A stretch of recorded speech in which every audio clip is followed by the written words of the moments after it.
Hey, the number 284,724 is random. The number 222,222 is not. Obviously.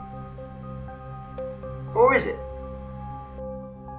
You see, both the sequences can be generated by a random number generator as shown, and both have the same chance of showing up in the random.org generator. 1 in 999,999.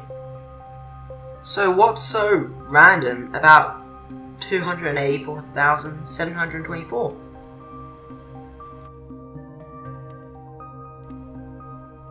You see, the word random has two meanings. 1. Governed by or involving equal chances for each different item, and 2. Odd, unusual, or unexpected. We generally expect a random, in the first sense, number to be from number generators, and then expect it not to be random, in the second sense. So, as such, if we generate a random, in the first sense, number, and then find an obvious pattern, such as in 222,222, or 6 2s, we interpret the number with the pattern to be random, unexpected, and odd. Take this example. Say you are CFO, Chief Financial Officer, of a small company with quarterly profits of around 200,000 to 250,000. If the profits came in as 284,724, you would take the profits as a nice surprise and not expect anything of it. But if the profits came in as 222,222, it would seem random, unexpected, odd. This is because of our amazing ability to recognize patterns in sequences. We perceive 222,222 as 6 2s, a pattern consistent purposefully when, in fact, it is really random. Likewise, apophenia is the human tendency to perceive meaningful patterns within random data. This random doesn't have to be just numbers, though. Pareidolia is a type of apophenia where we seem to find examples in random parts of everyday life. Have you ever heard the indistinguishable sound of a car pulling into the driveway while in the shower? When there's really nothing there. Another example of pareidolia is our ability to recognize faces so well.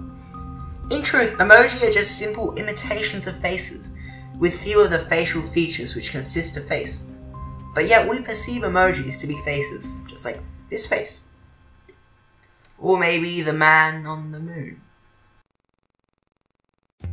I generated those two numbers off random.org, a website which computationally generates random numbers, using the power of computers. But what about coin flips done by a human? Are they random? No. Coin flips can be calculated, and the exact face which will randomly show up can be figured out. And so can dice. Calculations can be made to not only predict the face, but machines can already throw a coin to land on one face consistent. So, to our second option, computers. There are two computers, two types of random in the first sense. True randomness and pseudo-randomness. Pseudo-randomness uses a seed and computational algorithms to generate a random number.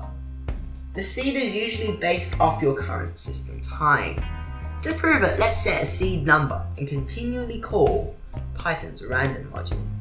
Specifically, its randint module, and we can see that it returns the same result every single time.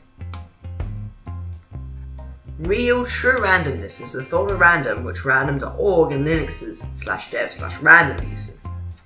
It relies on something called entropy, which in the case of randomness is a source which a random number generator can tap into. /dev/random, for instance, blocks all system calls and asks you to tap keys and click mouse buttons, or random your accord, or to use noise, until it has gathered enough entropy to generate a number or a list of bytes. Random.org taps into atmospheric noise levels near the original machine, and the levels are a consistent source of entropy for it. Computers can take our randomness and they can reprocess it, but they still ultimately rely on us to work their random magic. We, as humans, are unpredictable, and there is no knowing what a person plans to do next. So, next time you fear computer-powered robots controlling all humanity, don't forget, we are still superior to robots. We are random, which could be considered a good thing. And as always, thanks for watching.